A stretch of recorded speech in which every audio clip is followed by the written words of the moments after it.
Hello, and welcome to Moving in Between the Lines. I'm Jack George, and this is my YouTube channel. And today I'll be looking at Melbourne Victory, and in particular from Melbourne Victory, Jason Davidson, their left back. And the really interesting role he's been playing kind of all season as one of their key chance creators from deep, and also the particular role he played, which was super interesting against Wellington Phoenix in their 3-1 win last Friday. And so this is in conjunction with an article I do on Kick 360, which looks more at Melbourne Victory's overall attacking system and what they changed in the game against Wellington and why it worked and stuff like that.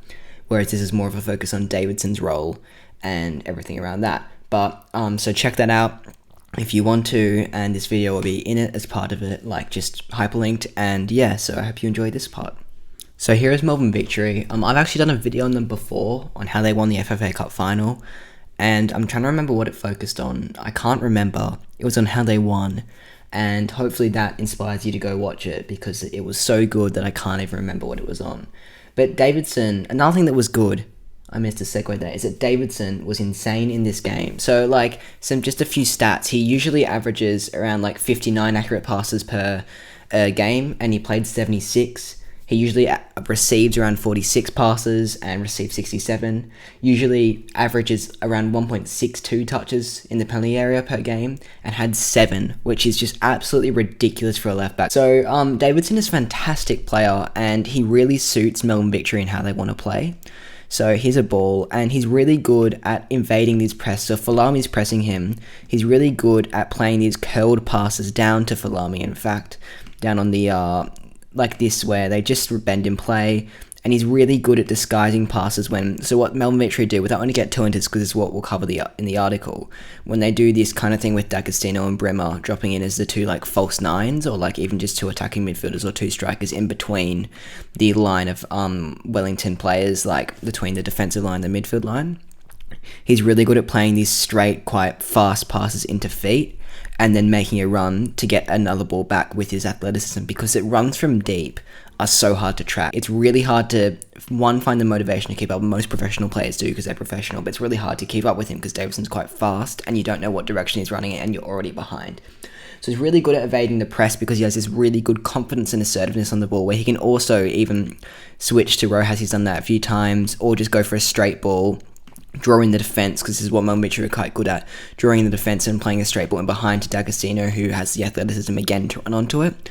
So he's like a fantastic outlet for Melbourne Victory to escape press, and also offers this really threatening intent from deep. Like you saw in the second goal, where it was just him and Bremer the entire way on the left-hand side, just these two just combining, and then eventually he receives the ball back and crosses into back post with a perfect ball, may I say, which I have said, to Rojas, who then scores. So, like, he's fantastic at that. And so, as mentioned, or maybe not, Davidson's role was really interesting in this particular game because he essentially played for part of it as an inside left. Here he is. So this is the winger, left winger, striker, inside right, inside left in a front five, which is a really interesting role for a left back to be coming inside in this role. So essentially the reasons were really clever why Melbourne Victory did this, because they essentially overloaded Wellington's kind of makeshift double pivot, and they had these three drop off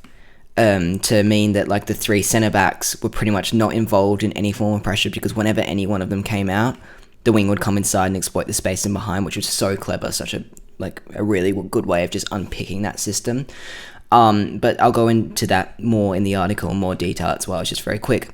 But because a really interesting thing is Davidson's role. So essentially he would be here and then would drop deep off of the ball, would kind of come here as a normal left back, and then these guys would shift across. And then sometimes when Marchand had the ball, maybe he would be up here as an inside left, which is just a bit crazy for a left back, and is kind of the reason why maybe he had so many touches in the box. And it was also really interesting because he took kind of full responsibility of the left-hand channel in this game. So I mentioned earlier about how his passes received and passes made were higher than usual. Falami didn't have as much of the ball as usual. He usually received around 20 passes per game, but received 14. So he didn't exactly diminish Falami's attacking intent in a bad way, because that they won comfortably and Davidson was insanely good.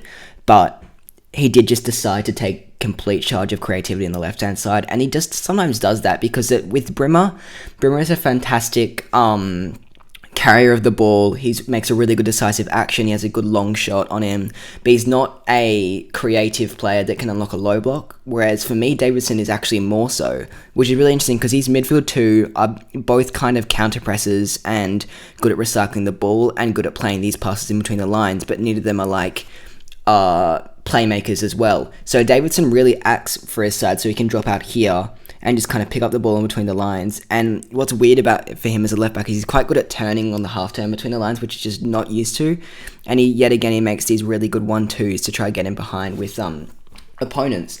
And yeah, so that was really unique. So, and then another thing he does is also, because he's a fantastic player on attacking transitions, and he plays these really good early low balls into the box where he looks for like players like this with these really kind of, oh no, that's the wrong arrow, with his own kind of like just slightly curved crosses, not completely straight, but only just slightly curved, and they're really strong and fast. And the reason he does them is because they pretty much never work.